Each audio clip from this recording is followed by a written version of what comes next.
the Descent of Man, Charles Darwin wrote, "As neither the enjoyment nor the capacity of producing musical notes are faculties of the least direct use to man in reference to his ordinary habits of life, they must be ranked among the most mysterious with which he is endowed." Everyone's favorite linguist, Steven Pinker, who we've been reading about, wrote, "What benefit could there be to diverting time and energy to make clinking noises? As far as biological cause and effect are concerned, music is useless. It could vanish from our species and the rest of our lifestyle would be virtually unchanged." Such statements are reinforced by the fact that there's no part of the brain that is dedicated solely to the perception or creation of music.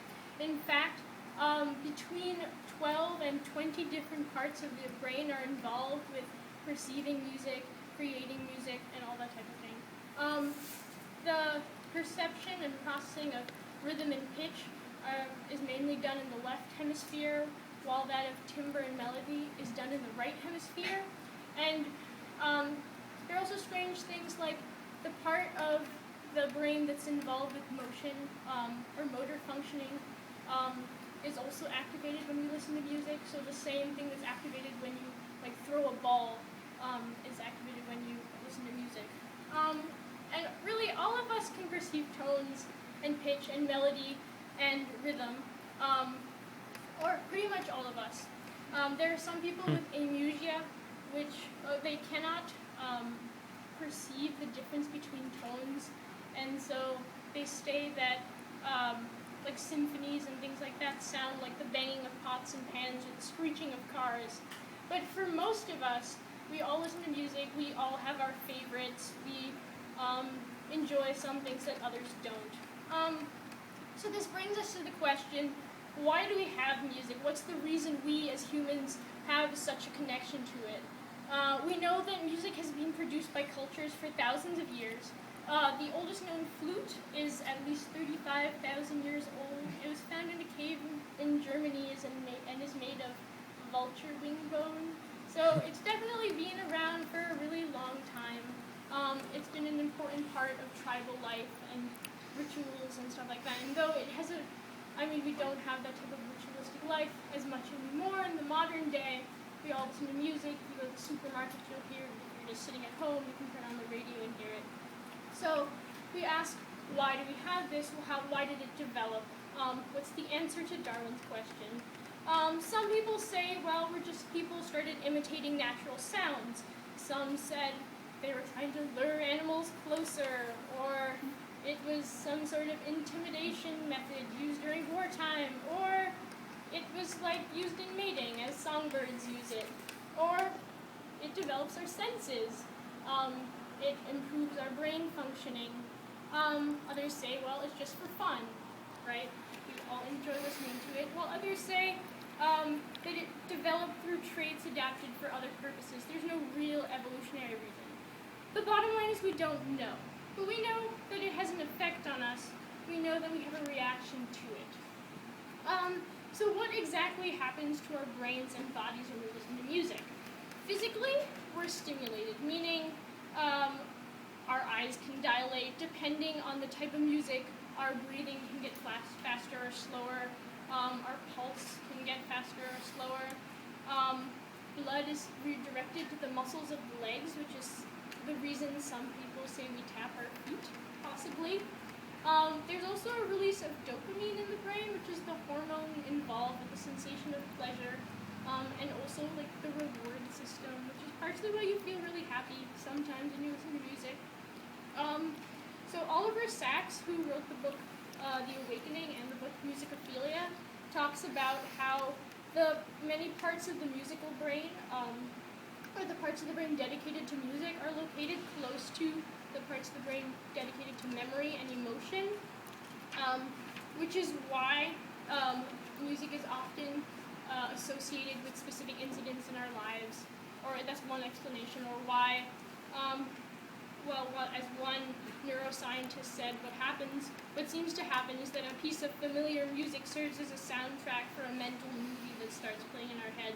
So you can hear a song and think of a friend of yours or a particular place you went to, and visualize that.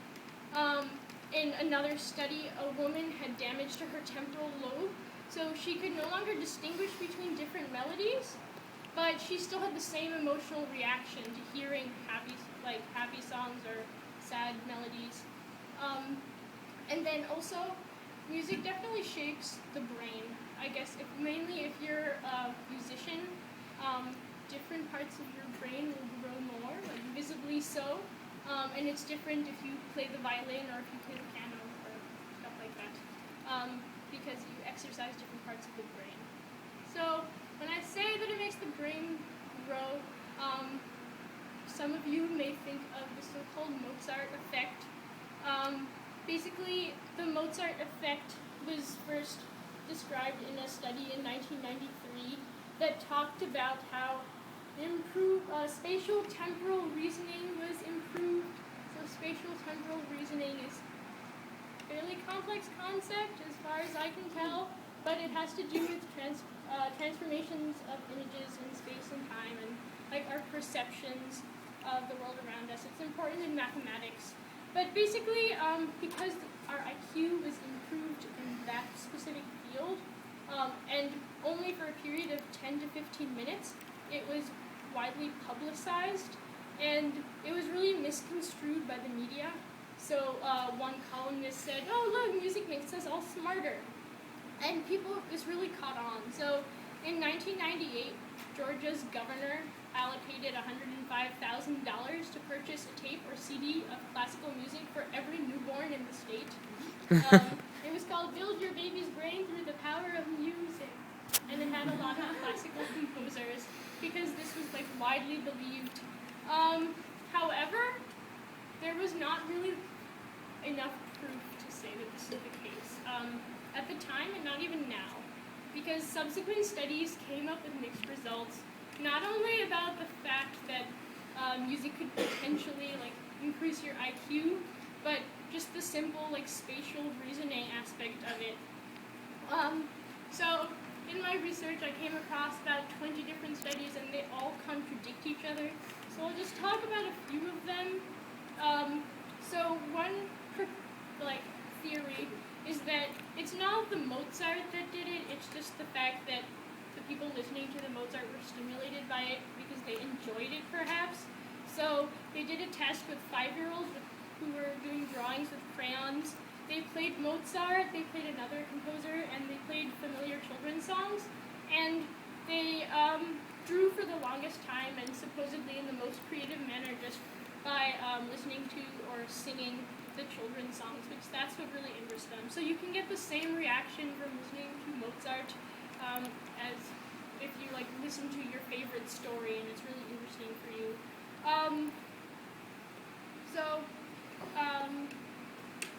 What about the okay. Also, there's a study, there's still studies, there was one, the most recent one I found was from 2006, I think, and it said, this is a ridiculous hypothesis because there really is no Mozart effect. And the reason is that people come up with different ways of testing how the IQ changes or the spatial reasoning changes. So then what about the long-term effects? Was the Georgia governor completely crazy? So according to one researcher, in young children, music definitely does have an effect. So they gave a bunch of 6-year-olds a standard IQ test before entering first grade. Then they got 36 weeks of keyboard and vocal instruction, and they were tested again between first and second grade and compared with a group that got drama instruction and another group that got no additional instruction outside of school. And they found that though the IQ of all groups increased, that of the music group increased more. But then other studies say that this was just done wrong, and this can't really be the case, or that the results are insignificant. So again, it has been said that there are improvements in math, spelling, and reading abilities, but not social skills for musicians. And a lot of people believe this, and there is a reason to believe it, just because it's an additional activity you do.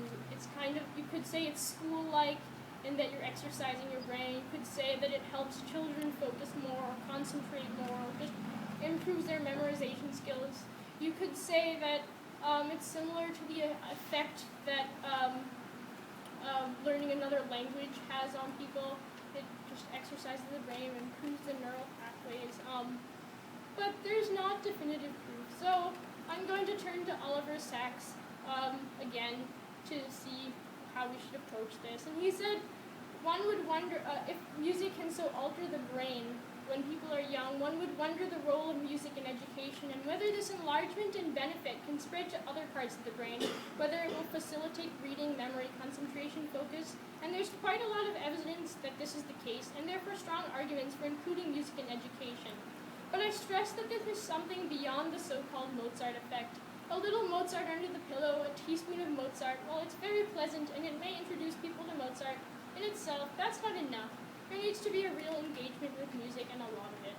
So if you're really interested in music, if that's like a big part of your life, I would say like go for it. But for the like 2 perhaps existent IQ points, it really might not be worth it.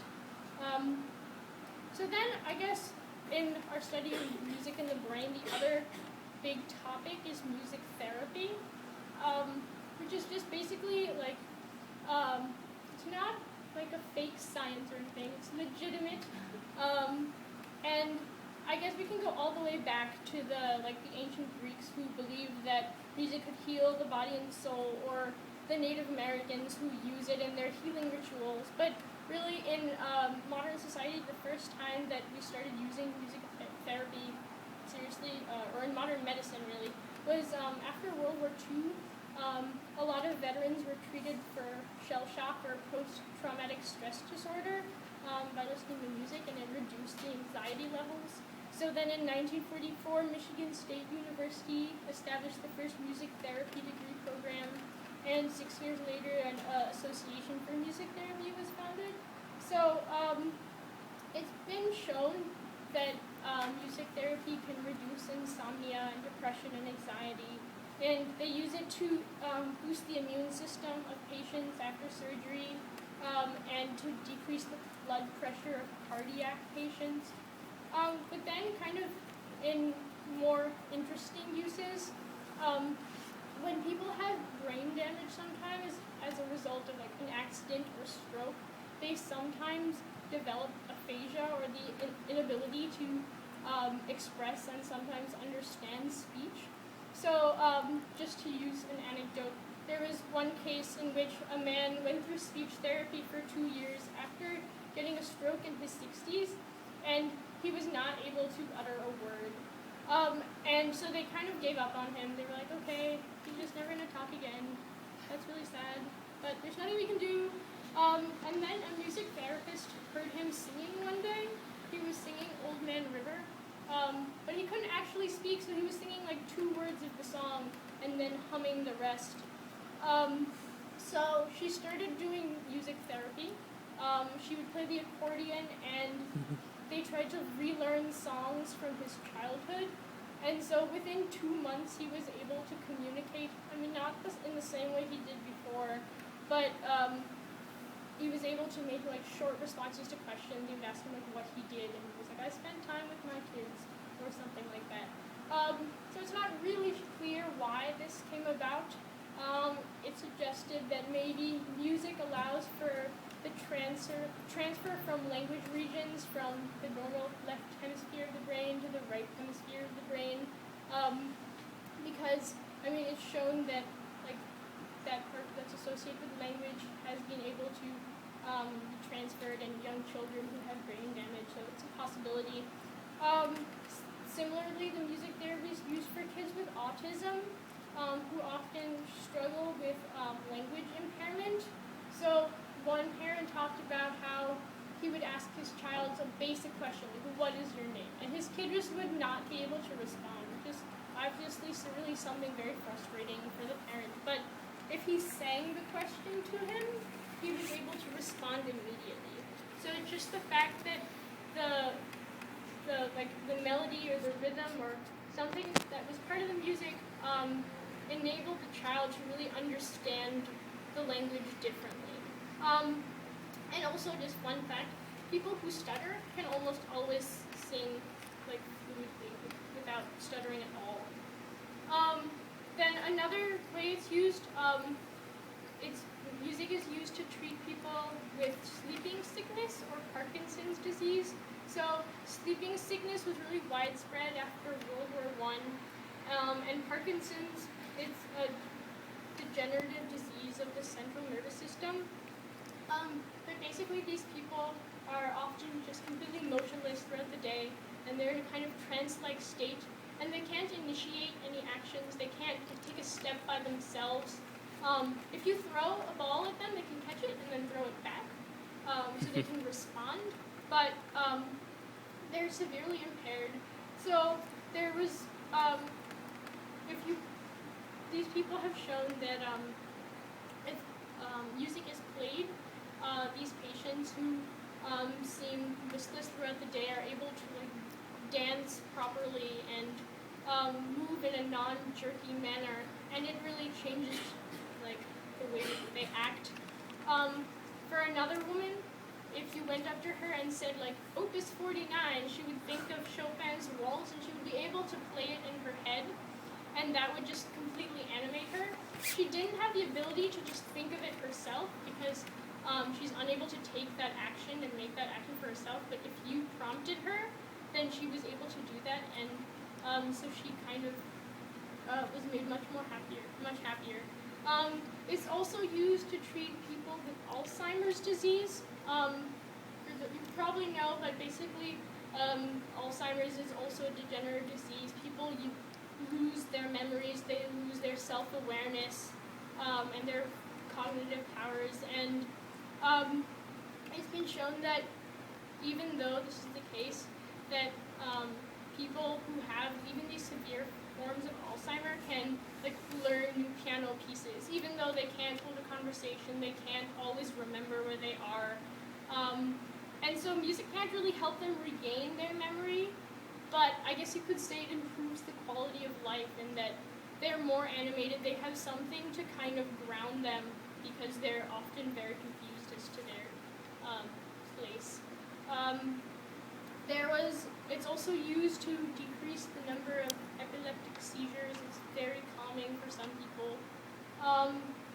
And there was also a case, going back to the brain damage thing, about a man who had a 7-second memory but still continued to compose. So I guess I'm going to close with a quote from Nietzsche, who continued to compose music after he developed dementia. He said, "All qualities are united in music. It can lift us up, it can be capricious, it can cheer us up and delight us, nay, with its soft melancholy tunes. It can even break the resistance of the toughest character. Its main purpose, however, is to lead our thoughts upwards so that it elevates us, even deeply moves us." So I guess the point of my PubSpeak was that music